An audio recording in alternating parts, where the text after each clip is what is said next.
لله نحمده ونصلي على رسوله الكريم أما بعد أعوذ بالله السميع العليم من الشيطان الرجيم بسم الله الرحمن الرحيم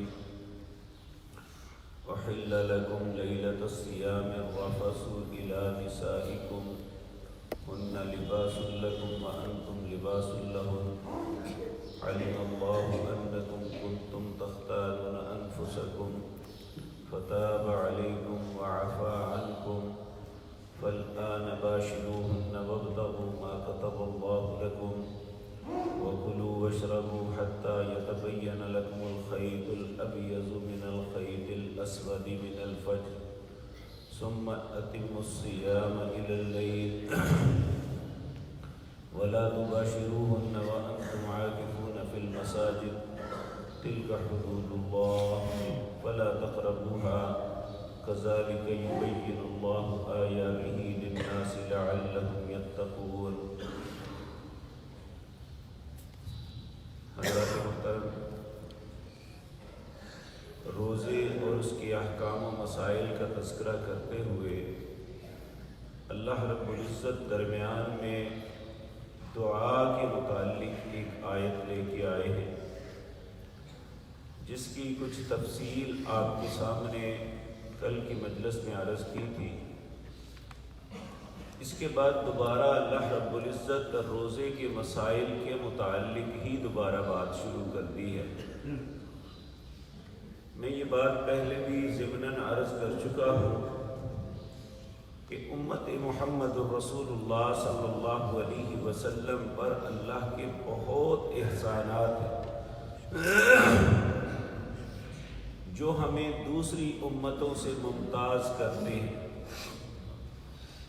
ان میں ایک روزے کے اندر بھی اللہ نے ہمیں آسانی دی جو پہلی امتوں کو نہیں دی. پہلی امتیں آج بھی اگر وہ روزہ رکھتے ہیں، جو بھی انہوں نے ٹوٹا پھوٹا طریقہ اپنا بنایا ہوا ہے، اللہ کے احکامات میں تبدیلی کرنے کے باوجود، لیکن وہ روزہ جو ہے ان کا 8 پہر کا دن اور رات پوری کا ہوتا ہے. ان کا روزہ افطار کرنا ہی ان کی سحری ہوتی ہے. بس وہ 24 گھنٹے میں ایک مرتبہ کھا یا پی سکتے ہیں، پھر اس کے بعد ان کا اگلا روزہ شروع ہو جاتا ہے. آغاز اسلام میں جب اللہ نے روزہ فرض کیا، یعنی ہجرت کے دوسرے سال، اس وقت مسلمانوں کے ساتھ معاملہ بھی یہی تھا. پھر بعض مسلمانوں سے لا علمی کے اندر یا جذبات کے اندر کچھ ایسی کوتاہیاں ہوئی کہ اللہ رب العزت کو اس امت پر رحم آیا. اللہ نے ہمارے لیے روزہ سحری سے لے کر غروب آفتاب تک بنایا ہے. اس کے بعد جتنا بھی وقت ہے اس میں ہم پہ کوئی پابندی نہیں لگائی. روزہ نام ہے انسان کھانے پینے سے اور اپنی نفسانی خواہش سے رکنے کا نام ہے. اور یہ ایک فطرت ہے، جب کوئی انسان شادی شدہ ہے تو اس کے لیے اپنی خواہش کو پورا کرنا ضروری ہوتا ہے. تو ایسے حالات میں نبی کریم صلی اللہ علیہ وسلم کے پاس 2 انسانوں کے کیس آئے جنہوں نے اپنی خواہش کا غلبہ ہونے پہ ایسا معاملہ کر لیا. تو نبی کریم صلی اللہ علیہ وسلم کے سامنے پیش ہوئے تو آپ خاموش رہے. پھر اللہ رب العزت نے یہ آیتیں اتاری، احل لکم لیلۃ الصیام الرفث الی نسائکم، حلال کر دیا تمہارے لیے راتوں کو، رمضان کی راتوں کو، الرفث الی نسائکم، اپنی عورتوں سے ملنا. ہن لباس لکم وانتم لباس لہن، وہ تمہارے لیے لباس ہے، تم ان کے لیے لباس ہو. کیا مطلب؟ جس طرح لباس کے اندر ہر چیز محفوظ ہوتی ہے اور صرف اسی کو پتہ ہوتا ہے، اسی طرح عورتیں مرد اور دونوں میاں اور بیوی ایک دوسرے کے لیے لباس کی حیثیت رکھتے ہیں۔ اس لیے جو لوگ، وہ مرد ہے یا عورت اگر اپنے خامد کی باتیں باہر جا کے لوگوں کو بتاتی ہے تو وہ خائن ہے۔ اگر مرد اپنی بیوی کی باتیں لوگوں کو بتاتا ہے تو یہ خائن ہے، خیانت کرنے والا ہے۔ تو کیونکہ اللہ نے ان دونوں کے درمیان یہ لباس اور پردہ بنایا ہے، نبی کریم صلی اللہ علیہ وسلم نے فرمایا وہ برا انسان ہے جو اپنی بیوی کے ساتھ معاملات کو لوگوں کے سامنے آ کے بیان کرتا ہے۔ ہاں یہ تو ہو سکتا ہے کہ اگر میاں بیوی میں کوئی کلیش ہوتا ہے تو انسان ایسے لوگوں کے ساتھ بات کرے جو اس کی اصلاح کی کوشش کر سکتے ہیں، وگرنہ وہ بدترین انسان ہے جو اپنی بیویوں کو بدنام کرنے کے لیے باہر لوگوں کے سامنے باتیں کرتے ہیں، یا ایسی عورتیں بدترین ہیں جو اپنے خامدوں کے متعلق ایسی لوگوں سے باتیں کرتی ہیں جو کچھ بھی نہیں کر سکتے۔ تو اللہ رب العزت نے فرمایا وہ تمہارا لباس ہے، تم ان کا لباس ہے۔ علم اللہ جان لیا ہے، انکم کنتم تختانون انفسکم، تم میں سے جن لوگوں نے اپنے نفسوں سے خیانت کی تھی اللہ جان لیا ہے۔ فتاب علیکم، اللہ تمہیں معاف کر رہا ہے۔ وعفا عنکم، اور تم سے درگزر کر رہا ہے۔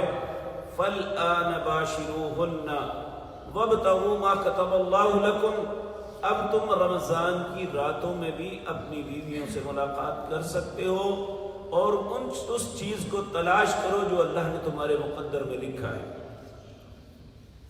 وَكُلُوا وَاشْرَبُوا، اور اس کے ساتھ کھاؤ پیو بھی، تمہارا کھانا جو بند تھا اسے بھی کھول دیا گیا۔ وَكُلُوا وَاشْرَبُوا حَتَّى يَتَبَيَّنَ لَكُمُ الْخَيْطُ الْأَبْيَضُ مِنَ الْخَيْطِ الْأَسْوَدِ، اس وقت تک کھاتے رہو جب تک سفید دھاگا نمودار نہ ہو جائے سیاہ دھاگے سے۔ اب بعض لوگ جو ہوتے ہیں وہ بڑے معصوم ہوتے ہیں، یا دوسرے لفظوں میں یہ کہتے ہیں کہ تھوڑی سی موٹی عقل کے ہوتے ہیں۔ ایک اسی طرح صحابی، اللہ نے ان سب کو ہم سے بے شمار عقلیں دی تھی، لیکن سادگی کے اندر انہوں نے یہ کیا کہ روزہ سحری کھانے کے وقت 2 دھاگے اپنے پاؤں کے ساتھ باندھ لیے، ایک سیاہ رنگ کا اور ایک سفید رنگ کا، اور سوچنے لگے جب سفید ظاہر ہو جائے گا تو پھر میں کھانا چھوڑوں گا۔ جب اس بات کا علم رسول اللہ کو ہوا تو آپ نے فرمایا خیط الابیض اور خیط الاسود سے مراد یہ نہیں ہے کہ تم اپنا دھاگا باندھ کے اس کی روشنی کا یا اس کے سفیدے کے نظر آنے کا انتظار کرو۔ خیط الابیض یہ ہے کہ ایک مشرق کی طرف سے روشنی نمودار ہوتی ہے، جب وہ ہو جائے، یعنی جو پہلی ہوتی ہے وہ صبح کاذب ہوتی ہے اور جو دوسری ہوتی ہے وہ صبح صادق ہوتی ہے۔ جب صبح صادق کی سفیدی نمودار ہو تو اس وقت تمہارا روزہ شروع ہو، تو اگر سیاہ ہو تو اس وقت تک تم کھاتے رہو۔ حَتَّى يَتَبَيَّنَ لَكُمُ الْخَيْطُ الْأَبْيَضُ مِنَ الْخَيْطِ الْأَسْوَدِ، کہ سیاہ دھاگے سے سفید ہو جائے، من الفجر، فجر کے وقت، ثُمَّ أَتِمُّ الصِّيَامَ إِلَى اللَّيْلِ، پھر وہاں سے تمہارے روزے کا آغاز ہوتا ہے، اسے رات تک مکمل کرو۔ اور پھر فرمایا اگر تم اعتکاف بیٹھے ہو تو وَلَا تُبَاشِرُوهُنَّ وَأَنْتُمْ عَاكِفُونَ فِي الْمَسَاجِدِ، تو پھر اعتکاف کی حالت میں تمہاری راتیں بھی تم پہ حلال نہیں ہے کہ تم اپنی بیویوں سے مباشرت کرو، کیونکہ اعتکاف بیٹھنا ہی دنیا سے الگ تھلگ ہونا ہے۔